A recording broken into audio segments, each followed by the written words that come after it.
कलयुग में एक बार ये सोने का युग आता है, जब गौरांग महाप्रभु नाम कृष्ण भगवान द्वापर में आके अपनी लीला करते हैं और उसके बाद तुरंत ही कली में कृष्ण वापस गौर के रूप में आके संकीर्तन लीला करते हैं, अपना प्रेम बांटते हैं।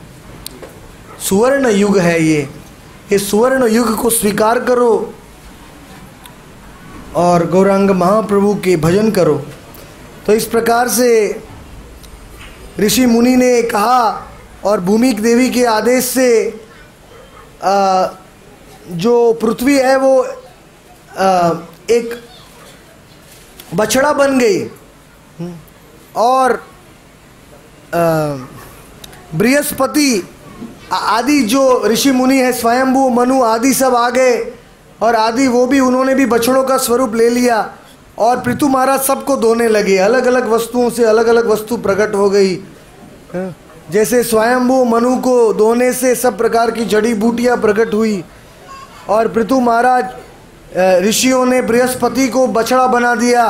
बृहस्पति को धोने से सब वैदिक ज्ञान प्रकट हुए और दैत्य लोगों ने प्रहलाद को एक बछड़ा बना दिया।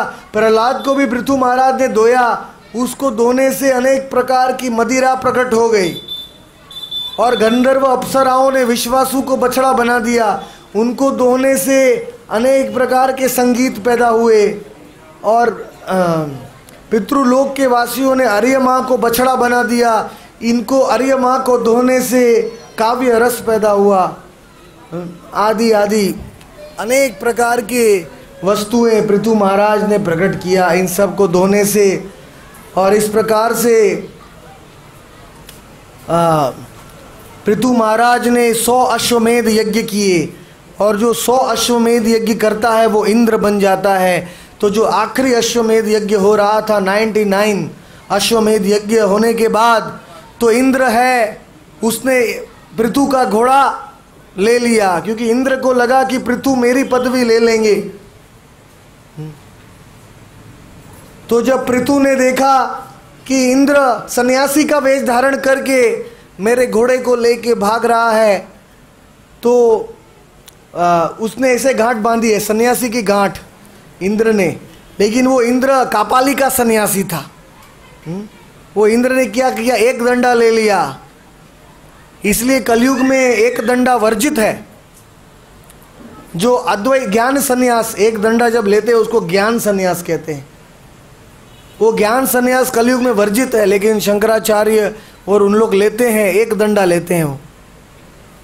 लेकिन वो एक दंडा सन्यास लेके वो जीव कोई नारायण बोलते हैं। जब सन्यास लेते हैं उसके बाद एक दूसरे को कहते हैं आप नारायण बन गए, ओम नमो नारायणाय। उनको लगता है कि सन्यास लेने से वो नारायण बन गए।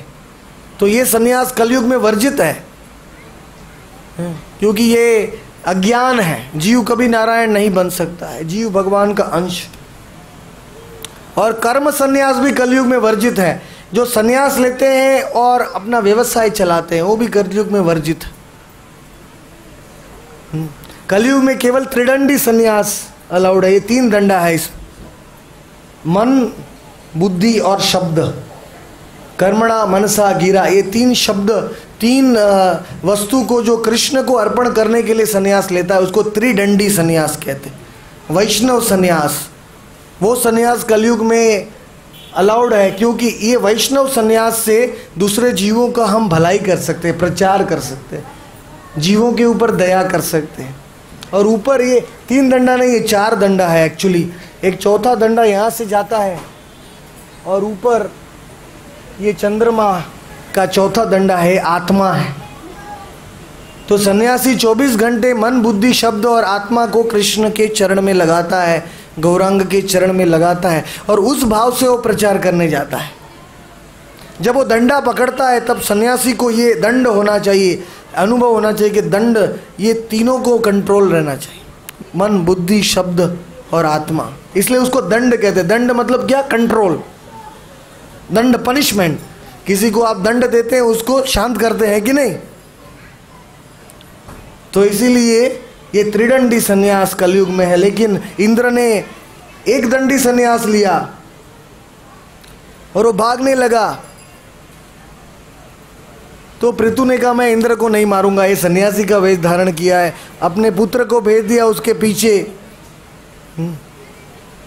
तो अत्रि ने कहा मैं तुमको मारूंगा, घोड़ा छोड़ दो। तो पृथु के पुत्र उनके पीछे गया, तो इंद्र डर गया, इंद्र ने घोड़े को छोड़ दिया। पृथु का पुत्र घोड़े को वापस लेके आ गया। उतनी देर में इंद्र ने घना अंधकार कर दिया उस यज्ञ में, और वापस इंद्र उस घोड़े को ले जा रहा था। उस प्रकार से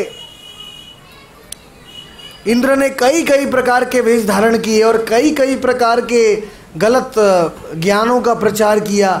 और ये सब जो संसार में आपको भक्ति के सिवा जो जो ज्ञान दिखता है, ये सब इंद्र से आया है। ये जब ये लीला हुआ तब इंद्र ने नास्तिकवाद का प्रचार किया, तर्क वितर्क का प्रचार किया। उसने पापी वेश धारण किया, एक दंडी सन्यासी का वेश धारण किया। इसके प्रकार से सब काल्पनिक वेश धारण किया। जो देवी का लाल वेश पहनते, तंत्र करते हैं, यंत्र करते हैं, ये सब भी इंद्र से आया है। तो उस प्रकार से सब पुजारियों ने इंद्र के प्रति मंत्र पढ़ा और इंद्र बहुत दुर्बल हो गया। और बाद में पृथु महाराज से मिलन किया। पृथु महाराज ने कहा कि मैं 100 अश्वमेध यज्ञ मेरी प्रजा के लिए, पृथ्वी के सब वासियों की भलाई के लिए कर रहा हूँ, मुझे तुम्हारा पदवी नहीं चाहिए। इस प्रकार से इंद्र को पृथु महाराज ने शांत किया। और उसके बाद पृथु महाराज ने काफ़ी हज़ारों साल तक पृथ्वी का राज्य किया। तो आगे की कथा हम कल सुनेंगे। प्रचिनी बरही और प्रचेताओं को पुरंजन और पुरंजन का उपदेश। प्रचेताओं ने जल में से निकल के कैसे भूमि में सब पेड़ों को जलाने की कोशिश किया। और पंचम स्कंद की शुरुआत हम कल करेंगे। तो आज का भागवत सप्ताह का विराम करते हैं। सब लोग बोलिए श्रीमद् भागवतम की, श्री भागवत ग्रंथ राज की जय, श्री भागवत ग्रंथ राज की जय।